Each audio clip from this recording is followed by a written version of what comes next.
semuanya. Kenalin, nama aku Syivalina Amri, dan sekarang sih kesibukan utamaku sebagai mahasiswa di Departemen Sistem Informasi ITS. Sistem informasi itu apa? Sebuah bidang ilmu yang mempelajari tentang perkembangan teknologi digital, ilmu komputer, dan penerapannya untuk memajukan industri-industri bangsa. Dalam perjalanan aku belajar di sistem informasi, ada satu konsep yang cukup menarik perhatianku, yaitu jejak digital. Jujur ya, aku nggak pernah nyangka akan ada di sini. Berdiri di atas karpet bulat merah yang menurut aku sendiri sangat ikonik. Sebelum aku sudah banyak motivator, inspirator yang pernah berdiri di atas karpet merah serupa dari seluruh penjuru dunia.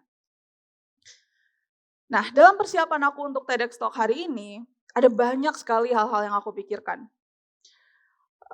Ada beberapa hal yang bikin aku kalau kata anak sekarang itu overthinking gitu. Karena aku tahu, omongan aku hari ini akan disaksikan banyak orang tentunya, tapi bukan hanya mereka yang ada di depan aku sekarang. Aku tahu bahwa pembicaraan aku nantinya akan dirilis di internet, entah itu dokumentasi-dokumentasi panitia, story-story-nya penonton mungkin. Tapi yang paling utama dan bikin aku overthinking itu tadi adalah bahwa nantinya talks aku hari ini akan dirilis di TEDx official YouTube channel. Banyak banget tuh hal yang aku pikirin. Kalau nanti salah ngomong gimana? Kalau nanti isi dari pembicaraanku nggak mind blowing gimana?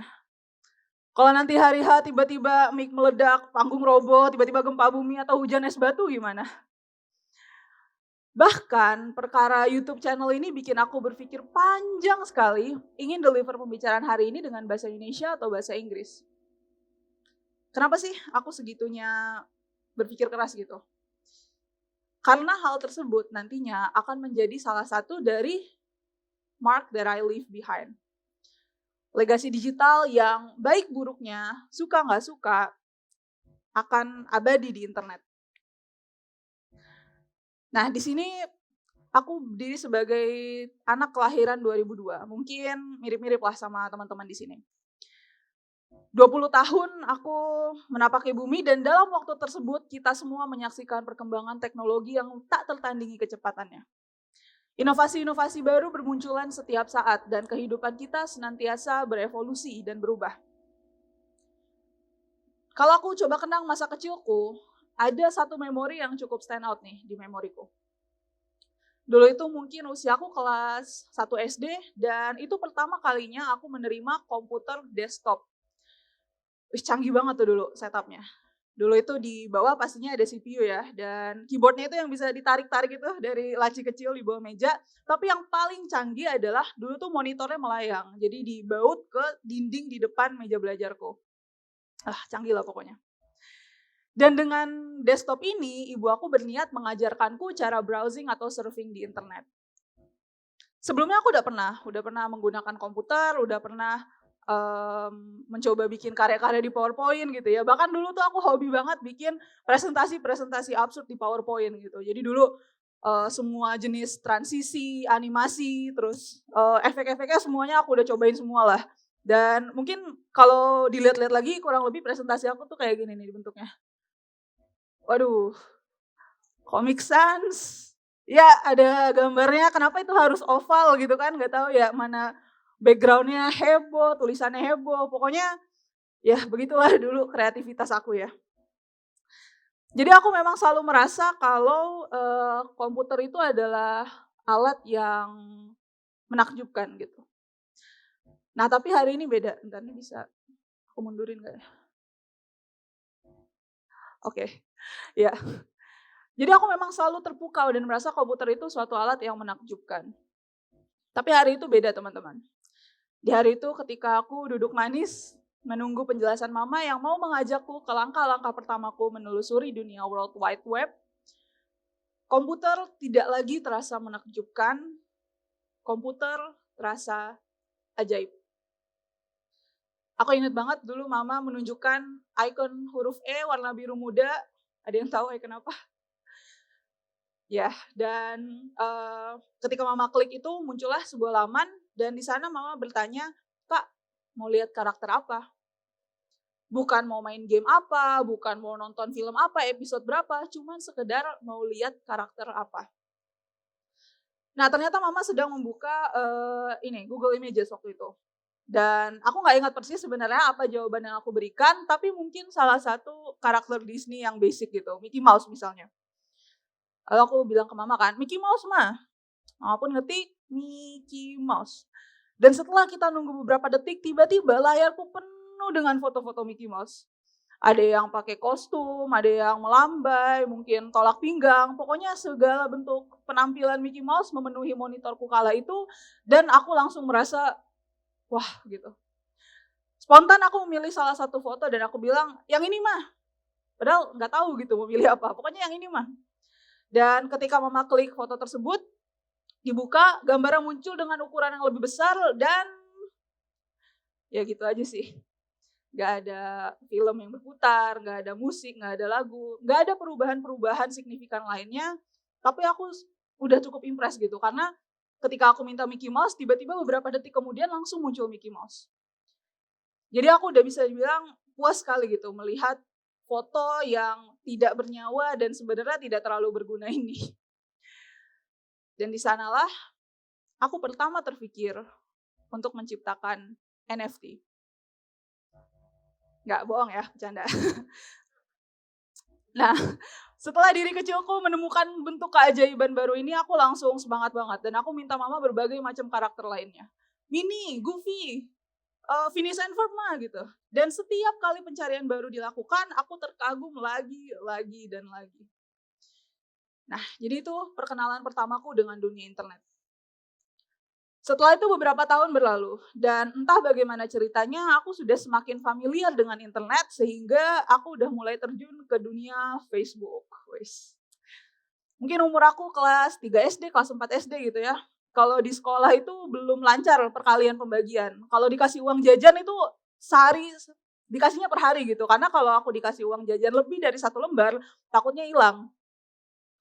Bayangin bocah-bocah usia segitu udah berinteraksi, main, dan posting-posting di satu platform yang bisa membawa audiens dari seberang bumi untuk melihat tingkah laku kita.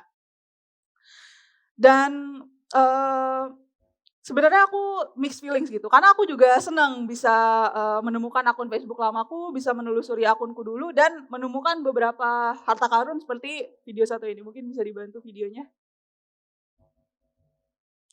Minal aidin wal faizin. Mohon maaf lahir dan batin. Udah dulu ya. Dadah. Si online gak sih? Iya, jadi itu ceritanya waktu itu lebaran gitu ya, lebaran tahun berapa, dan entah kenapa aku semangat banget kirim-kirim voice note ke sepupu aku gitu. Dan lucu kan ya bisa ngelihat kenangan-kenangan kayak gitu, dan aku senang juga sebenarnya bisa menemukan harta karun seperti file tadi, dan berbagai macam nostalgia masa kecil lainnya cukup dengan scrolling sedikit aja di Facebook gitu. Tapi terus aku terpikir, dengan begitu mudahnya aku bisa mengakses, file-file tadi dan mungkin file-file lainnya, bukankah itu artinya Facebook telah menyimpan data-data tersebut, file-file tersebut selama bertahun-tahun lamanya, sehingga aku bisa mengaksesnya dengan mudah. Lalu muncullah pertanyaan, apa aku yakin itu hanya aku yang bisa mengakses? Masalahnya adalah aku nggak pernah mendapatkan pemahaman atau edukasi yang jelas tentang apa yang terjadi kepada hal-hal yang aku lontarkan ke dunia maya. Aku nggak pernah terbayang atau terfikirkan bahwa apa yang aku niatkan untuk keluarga dan teman-teman terdekat itu bisa sampai di mata jauh lebih banyak orang lainnya. Ada sebuah artikel yang dirilis oleh National Public Radio, itu semacam RRI-nya lah di Amerika Serikat. Nah, artikel tersebut menceritakan seorang aparat pemerintahan dari Australia yang waktu itu melakukan sebuah studi mandiri gitu. Jadi dia melakukan survei secara independen, di mana dia mengunjungi salah satu situs, mohon maaf ya, situs pornografi anak-anak.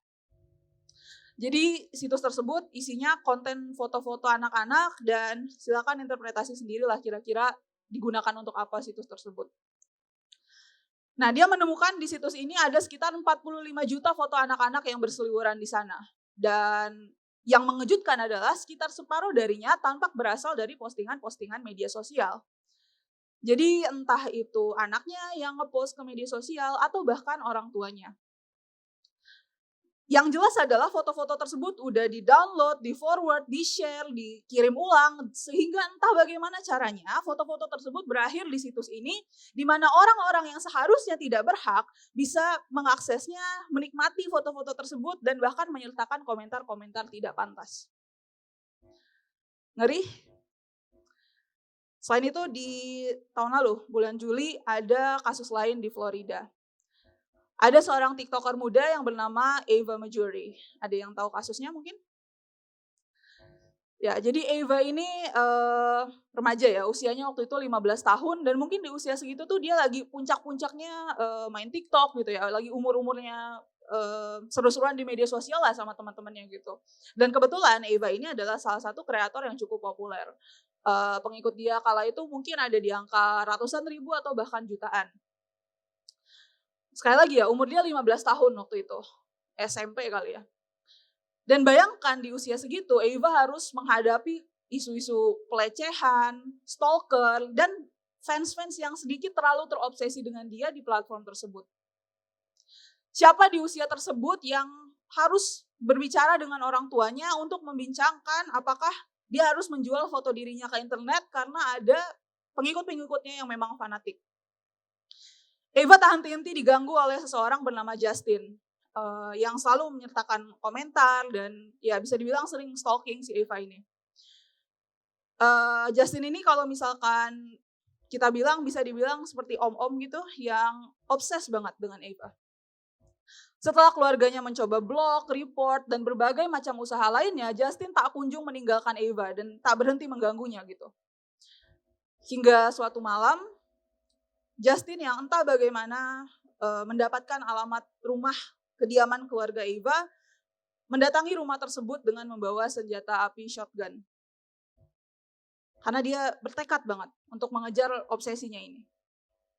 Akhirnya Justin ke rumah tersebut, menembak pintu depan rumah, tapi di malam tersebut Justin tertembak mati oleh ayahnya Ava yang merupakan bagian dari aparat kepolisian.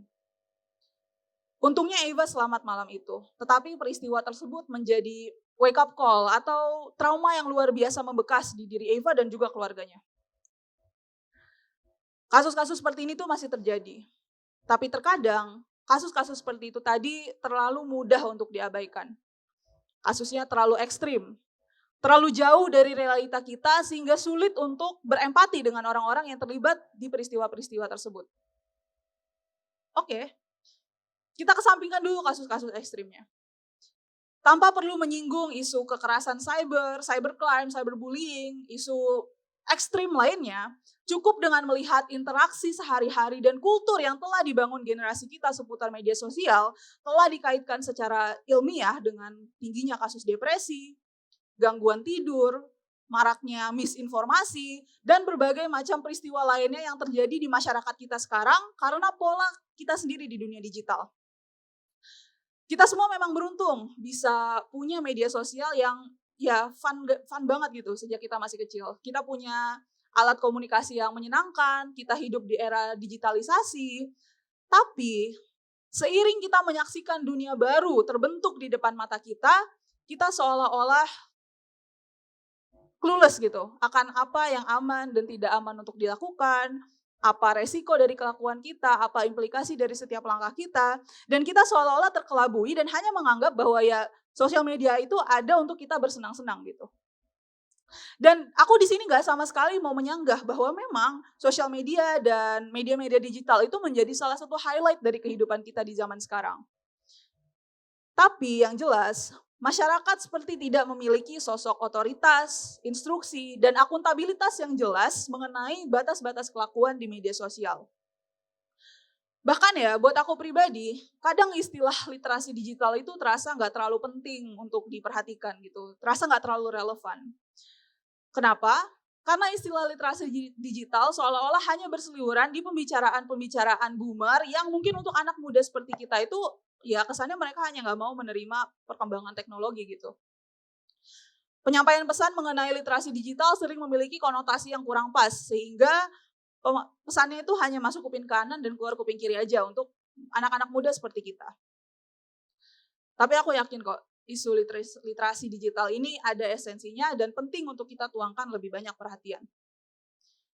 Karena semakin sering aku melihat wanita-wanita di sekitar aku terbebani dan stres luar biasa karena pesan mengenai standar kecantikan yang semakin menjulang. Semakin sering aku melihat isu kekerasan online, cybercrime, dan ujaran-ujaran kebencian yang melampaui batas dan tak ada hentinya di media sosial. Semakin sering aku melihat teman atau saudara atau pemuda-pemuda lainnya di sekitarku yang menginjak kedewasaan dan masuk ke dalam peran orang tua muda dengan kebiasaan bermedia sosial yang masih tertanam secara dalam, sehingga mereka cenderung oversharing tentang anak-anaknya dan kurang mempertimbangkan di mana sebenarnya batas-batas privasi anak tersebut. Semakin sering fenomena-fenomena seperti ini terlihat sehingga aku merasa bahwa sebenarnya generasi kita itu tidak paham medan yang sedang dipijak. Aku sendiri memilih untuk berkuliah di sistem informasi, karena aku memang passionate tentang bagaimana generasi kita, generasi muda, dan masyarakat umum bisa terus maju dan menghadapi perkembangan teknologi yang kedepannya itu sebenarnya semakin menarik, semakin exciting. Aku bisa melihat bahwa kita sudah memasuki eranya Web3, Metaverse, dan sebentar lagi hidup kita akan semakin diwarnai oleh dunia virtual. Langkah kita akan semakin terlacak, dan legasi kita akan semakin abadi di dunia maya ini. Maka jangan sampai kita terus buta dan abai atas realita, norma, dan etika-etika baru yang berlaku. Di tahun 2018, founder Instagram Kevin Systrom pernah menyatakan introspeksinya tentang legasi apa yang telah ia ciptakan dengan Instagram. Dengan anak barunya saat itu, dia menyatakan bahwa dia punya kekhawatiran gitu tentang dunia apa yang telah ia ciptakan untuk anaknya tumbuh besar nanti. Dan dia pun menyatakan bahwa harapannya untuk generasi-generasi penerus industri ini bisa menanggulangi isu-isu kekerasan dan cyberbullying yang sangat marak di sosial media saat ini. Gak hanya Kevin, Susan Hobbs, seorang chief of staff di perusahaan cybersecurity bernama Cloudflare, pernah melarang total anaknya untuk mengakses media sosial hingga umurnya 16 tahun. Jika para pakar bisa memiliki sekian banyak kekhawatiran, apa saja hal-hal yang tidak diketahui orang-orang awam seperti kita? Maka dari itu ayo kita coba ingat lagi gitu, bahwa legasi kita benar-benar bisa abadi di dunia maya. Di dunia maya kita memiliki dampak yang jauh lebih besar dari yang kita pikirkan. Segala hal yang kita lontarkan ke media sosial itu bisa mempengaruhi sangat banyak orang, dan meskipun kita tidak bisa selalu mengontrol interpretasi positif atau negatif seseorang, setidaknya memunculkan pertimbangan tersebut sudah bisa mengurangi banyak sekali hal-hal yang tidak diinginkan. Jejak digital kita nggak cuma mempengaruhi orang lain, tapi juga diri kita sendiri. Karena itu tadi, legasi kita benar-benar bisa abadi di dunia maya. Bisa bertahan jauh lebih lama dari masa-masa eksis kita di satu platform, dan bahkan bisa hidup jauh lebih lama dari hidup kita sendiri. Sekarang itu lembaga pemerintahan, lembaga pendidikan, perusahaan tempat kita mau melamar kerja, mempunyai akses yang jauh lebih luas untuk menganalisis aspek pribadi dari hidup kita, dan ini benar-benar bisa menjadi pisau bermata dua. Selain semua itu, ada makna lebih mendalam, lebih mendasar, dan lebih masif dampaknya terkait the mark that we leave behind. Sebagai judul aku hari ini. Teman-teman, kita semua di sini adalah calon pengambil keputusan, edukator, pengemban profesi, dan penggagas inovasi. Kita calon orang tua, calon pemimpin rumah tangga, calon penggerak dunia. Di atas semua itu kita memiliki tanggung jawab untuk membentuk pola masyarakat. Maka batas-batas etika dan norma yang masih buram di dunia maya saat ini menjadi kanvas polos untuk kita isi dan kita warnai dengan gaya hidup digital yang positif, membangun, progresif, dan tetap menyenangkan. Statistik dan kasus-kasus yang terpampang adalah realita kita semua hari ini. Perkara realita hari esok, realita adik-adik kita, anak cucu kita yang nantinya akan menapaki tanah, air, dan jejaring dunia maya, That is the mark we leave behind. Terima kasih.